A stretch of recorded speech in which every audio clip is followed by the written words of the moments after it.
इस वीडियो के माध्यम से हम चर्चा करेंगे पारिस्थितिकी के बारे में। पारिस्थितिकी का मतलब क्या होता है? हमारे और वातावरण के बीच आपसी संबंध को पारिस्थितिकी कहते हैं। यानी कि अभी का जो डिस्कशन वर्तमान में हम करा रहे हैं टेलीग्राम के माध्यम से, यानी कि हमारे और आपके बीच का माध्यम मोबाइल है, टेलीग्राम है, और इसी टेलीग्राम के माध्यम से हम डिस्कशन करा रहे हैं। तो हमारे और वातावरण के बीच आपसी संबंध को पारिस्थितिकी कहा जाता है। पारिस्थितिकी शब्द दिए थे हैकल नामक वैज्ञानिक। हैकल नामक वैज्ञानिक सबसे पहले पारिस्थितिकी शब्द दिए थे।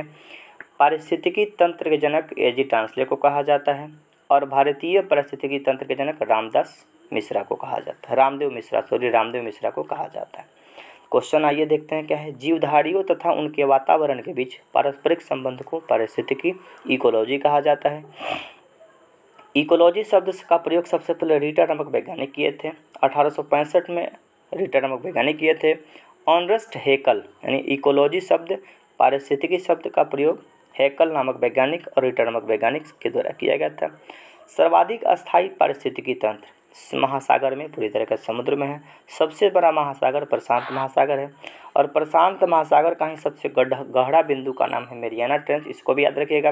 ये सबसे बड़ा महासागर प्रशांत महासागर और प्रशांत महासागर का सबसे गहरी बिंदु का नाम मैरियाना ट्रेंच, जिसकी गहराई 11,022 मीटर है।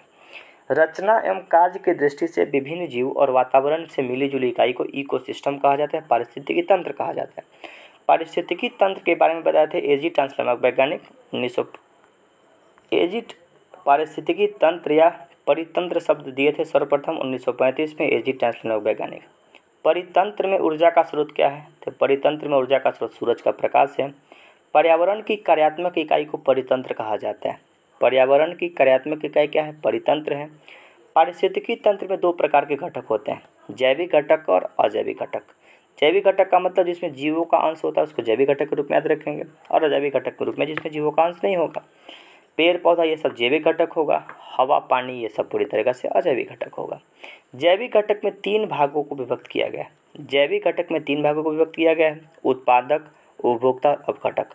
अपघटक के लिए हम लोग चर्चा कर लेते हैं कवक, ये सब बैक्टीरिया, ये सब अपघटक का उदाहरण है। उत्पादन द्वारा उत्पादित खाद्य पदार्थों का उपयोग करने वाले को उपभोक्ता कहा जाता है। उत्पादक द्वारा उत्पादित खाद्य पदार्थों का उपयोग करने वाले को उपभोक्ता कहा जाता है। उपभोक्ता तीन प्रकार के होते हैं, प्राथमिक, द्वितीय और तृतीयक।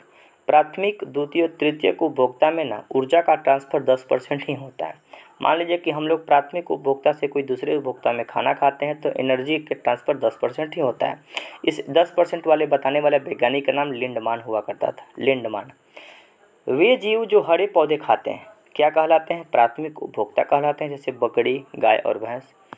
प्राथमिक उपभोक्ता को भोजन के रूप में लेने वाले को सेकेंडरी उपभोक्ता बोलेंगे। द्वितीय उपभोक्ता के रूप में याद रखेंगे भेड़िया, मोर और लोमड़ी हो जाएगा। द्वितीय उपभोक्ता को भोजन के रूप में इस्तेमाल करने वाले को क्या बोलेंगे? तृतीयक उपभोक्ता बोलेंगे। बाघ, शेर और चीता तृतीयक उपभोक्ता के अंतर्गत आता है। अजैविक घटक को दो भागों में बांटा गया है, कार्बनिक और अकार्बनिक। अजैविक घटक को दो बराबर भागों में बांटा गया है, कार्बनिक और अकार्बनिक। कार्बनिक के अंतर्गत कौन कौन सा होगा? कार्बोहाइड्रेट, प्रोटीन और वसा, ये सब कौन सा यौगिक होगा? कार्बनिक अजैविक घटक होगा। अकार्बनिक के अंतर्गत होगा मिट्टी, जल, वायु और खनिज। यहाँ फिर से गौर करिए, अजैविक घटक को दो बराबर भागों में बांटा गया, कार्बनिक और अकार्बनिक। कार्बनिक का क्या एग्जाम्पल हो सकता है? कार्बोहाइड्रेट, प्रोटीन और वसा हो सकता है। अकार्बनिक जैविक घटक के अंतर्गत मिट्टी, जल, वायु, खनिज हो सकता है। अपघटक के अंतर्गत कवक और जीवाणु को नहीं, पूरी तरह से बैक्टीरिया को याद रखेंगे। अपघटक का मतलब डिकम्पोजर, बड़े बड़े मांस को, बड़े बड़े जीवों को पूरी तरीके से गला के मिट्टी बनाने की प्रक्रिया रखता है। अपघटक कवक और जीवाणु के रूप में याद रखेंगे। सफाई कर्मी कहलाते हैं अपघटक। सफाई कर्मचारी, पृथ्वी का सुरक्षा कर्मी के रूप में याद रखेंगे अपघटक को। एक जीव द्वारा दूसरे को खाए जाने पर पोषक तत्व तथा ऊर्जा का रूपांतरण कहलाता है खाद्य श्रृंखला। खाद्य श्रृंखला के कारण ही पूरी तरीके से प्राथमिक, द्वितीय, तृतीयक पूरी तरीके से बना होता है। खाद्य श्रृंखला बनी होती है उत्पादक, उपभोक्ता तथा अपघटक को मिलाकर। उत्पादक का मतलब जो उत्पादन करेगा, उपभोक्ता का मतलब जो खाएगा, और इन सब खाने के बाद सबको पूरी तरह डिकम्पोज कर देगा, मिट्टी मिला देगा, उसको अपघटक के रूप में याद रखेंगे। खाद्य श्रृंखला में प्राथमिक और द्वितीय उपभोक्ता है मानव। मानव घास भी खा लेता है, यानी कि पालक भी खा लेता है और मांस भी खा लेता है, तो मानव पूरी तरीके से प्राथमिक और द्वितीय दोनों के अंतर्गत आ जाएगा। इस क्वेश्चन पे थोड़ा सा गौर करिएगा। किसी परितंत्र के विभिन्न ऊर्जा स्तरों की कार्यात्मक भूमिका की तुलना करने हेतु ऊर्जा पिरामिड का पूरी तरीके से काम होता है।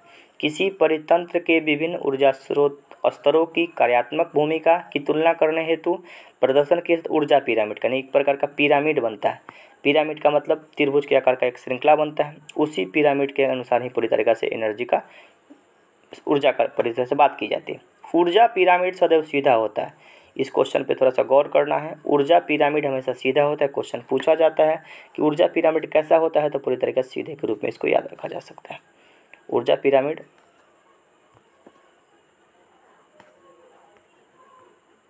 पिरामिड सीधा होता है। सर्वाधिक जैव विविधता पाई जाती है उष्णकटिबंधीय वर्षावन में। सर्वाधिक जैव विविधता कहाँ पाई जाती है? उष्णकटिबंधीय वर्षावन में सर्वाधिक जैव विविधता पाई जाती है। भारत में सर्वाधिक जैव विविधता पश्चिमी घाट में पाई जाती है। पारिस्थितिकी विज्ञान केंद्र कहाँ पे? बेंगलोर में स्थित है। भारत का साइंस सिटी बेंगलुरु को कहा जाता है। इसरो का मुख्यालय कहाँ पे है? बेंगलोर में। और पारिस्थितिकी विज्ञान केंद्र बेंगलोर में ही स्थित है। ऊर्जा का पिरामिड सदैव सीधा होता है। इस बात को थोड़ा सा गौर करिएगा। ये वीडियो कैसी लग रही है कमेंट करके जरूर बताइएगा। फिर मिलेंगे अगली वीडियो में, तब तक के लिए धन्यवाद।